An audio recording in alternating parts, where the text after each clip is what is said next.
We need more thrones! On the plus side, 10 episodes, or soon to be 7, per season is the perfect amount to produce top quality television. But on the downside, it means we only get a handful of episodes every year, which is not enough. In such a huge fictional world, there will always be storylines omitted and events overlooked. Despite the show having 60 hours to play with so far, they've still only scratched the surface of what could be shown from Westeros. The story must be tight, sharp, and tense, and that's why, while plenty of material was shot, much of it failed to make the final cut, including the original pilot episode where the roles of Daenerys and Catelyn were yet to be given to Emilia Clarke and Michelle Fairley, respectively.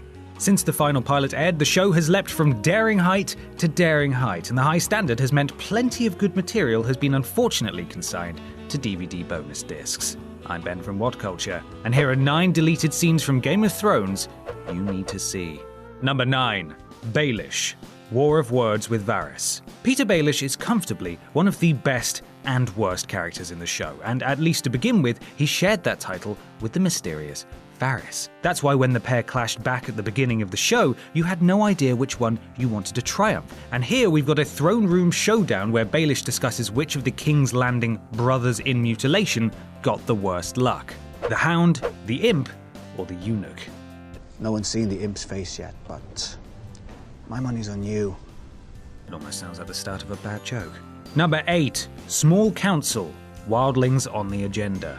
One of the most alarming things about Thrones is that 95% of the show is likely to be rendered utterly meaningless by the very end, thanks to the pesky White Walkers and their crazy shenanigans, as nobody in the South wants to hear anything about the cruel realities beyond the wall in the North. This scene shows the coolest man in Westeros, and possibly the universe, Uber boss Tywin Lannister, suggesting a possible envoy to meet and deal with Mance Rayder, the leader of the Wildling Hordes. It's not the most crucial scene, but it's certainly one that shows the very faintest sign of naivety in Tywin.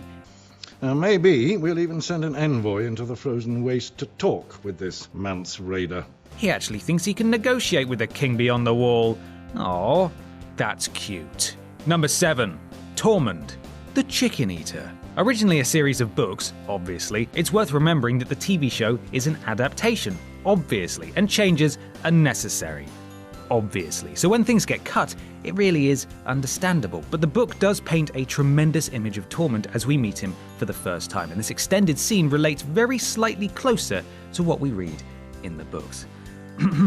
Beside the brazier, a short but immensely broad man sat on a stool, eating a hen off a skewer. Hot grease was running down his chin and into his snow-white beard, but he smiled happily all the same.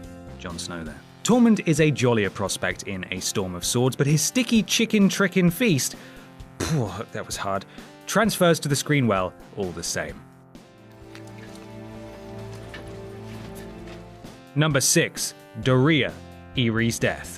This far through the series, you'd be forgiven for not automatically remembering the girl who got thrown into the empty Karth Vault. To refresh, that girl was Doreah, one of the Dothraki handmaidens who trekked alongside Daenerys through thick and thin. You may think her punishment was harsh, until you remember how she actually betrayed Daenerys. The Mother of Dragons returns to her quarters to find Irri, another handmaiden, slaughtered and her dragons missing, as well as Doreah. Later in that season, Doreah is caught sleeping with Xaro Xhoan Daxus, I hope I pronounced that right, the man behind the plot, and the pair are condemned together. This deleted scene shows that Doreah was indeed involved and not just in the wrong bed at the wrong time. We've all been there. The greatest pleasure comes with a silk cord around the neck, tied very, very tight. I suppose you could call her a handmaiden what stole the Dragon Queen's dragons for wankers. Hashtag handmaiden what stole the Dragon Queen's dragons for wankers. Number 5. Loras.